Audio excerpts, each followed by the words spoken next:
Hello everyone. We are Group D. I'm presenting uh, for Starbucks product lifecycle strategy and global marketing approach for the subject MKT 500.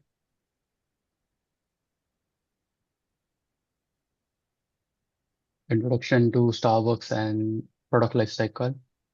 So there are four phases for the product lifecycle. First is introductory phase, then there is growth phase, then there is maturity, and then comes the decline. Introductory phase is somewhere so a phase where we launch the product in the international market. There is excitement for the new product and initial struggle for the product to reach to the market and the customer. Growth stage is a time when the product has reached to the public and people know about this and it starts getting picked on and we see more and more interest coming in. And that's where we change our strategy to reach bigger mass. Maturity is when we reach a saturation point, especially in a developed region like USA. And then we go for a region which is not yet ventured into, like Asia also. In decline phase, a product has become famous quite a lot, and now it's in the redundancy phase, and there is a chance to still go ahead with the shifting preferences or changing strategies, adding more beverages and options. Yep.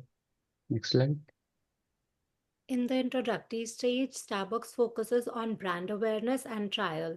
The marketing mix emphasizes core products like lattes and cappuccinos presenting as premium offerings. Pricing is premium to reflect quality, and flagship locations are chosen in high visibility areas. Promotion focuses on storytelling such as brands, ethical sourcing, and coffee. In markets like India or China, where tea dominates, cultural adaptation is the key.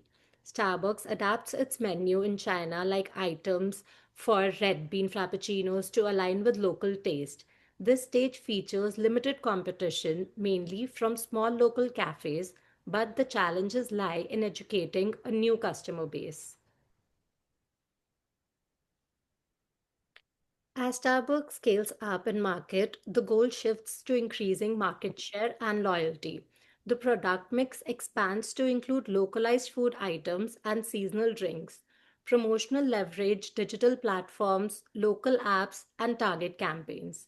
Pricing also becomes more competitive with bundle deals and reward points, and location multiplicity across malls, transit hubs, and campus locations. Starbucks excels in creating customer centric services such as mobile ordering and cashless payments, enhancing customer experience as well. Cultural sensitivity remains critical. For example, in Japan, Starbucks introduces matcha lattes and decor that matches the Zen aesthetics to win customer trust. Over to Harish. So on the maturity and decline stage of a company, so this is when the company has reached its the peak of in the market, and it has to innovate and in order to stay relevant and to avoid being on the decline. And this is where the competition is catching up, and when they don't have anything new to provide, they're going to have to move out of the market. So in mature markets like the US, Starbucks focuses on differentiation and innovation. And the project strategy here is to use like plant-based options and cold brew variations. And there are also like subscription models and uh, brand loyalty, which is brought about by the apps where you can earn points for your purchases. And they also have drive-through focused formats for more like busy lifestyle to match a busy lifestyle. People can go to have the drive-through format. So essentially, they are trying to bring about newer technology and newer ways to serve people coffee. And also in the emotionally in the decline stage responses, seeing that there are a lot of other premium brands catching up. Starbucks comes up with new beverage categories and also seasonal offerings and like the pumpkin spice latte and also improving the and also entering the energy drinks section, another like a streamlining product line. Uh, Next slide, please. And yeah, moving on to the cultural location and the product lifecycle impact. So Starbucks has been expanding widely across globally, and it is really important for Starbucks to stay in touch with the culture of the place in order to sustain and be a more successful venture there. For example, in countries like China and India, Starbucks is seen as a status symbol, and people are ready to spend money on the coffee. But other countries like, for example, France and Italy, they see coffee as have a deeply cultural, look at coffee, and they want to have like quality coffee, and they have a lot of cafe culture there. So they want to have quality coffee there. And another example of place where Starbucks failed to adapt to the country was culture of the country was in Australia. They focused more on rapid expansion and failed to adapt to the culture of Australia, which focused on had a heavy emphasis on strong quality coffee. And the people in Australia wanted to support their local and independent cafes. That is an example where rapid expansion, while not adapting to a culture, may lead to the downfall of a company in that area.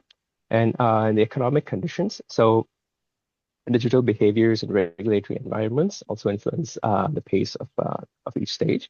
And for example, like the mobile first ordering works well in countries like South Korea, whereas in Latin American countries, in-store experiences are more valued still. And therefore, the company has to adapt to the economic conditions in the different regions. And also, like premium coffee, like Starbucks, is not cheap. So sometimes during times of inflation, people may not be able to afford the coffee, so they should also adjust their pricing based on the country and the economic conditions of the country. Next slide, please.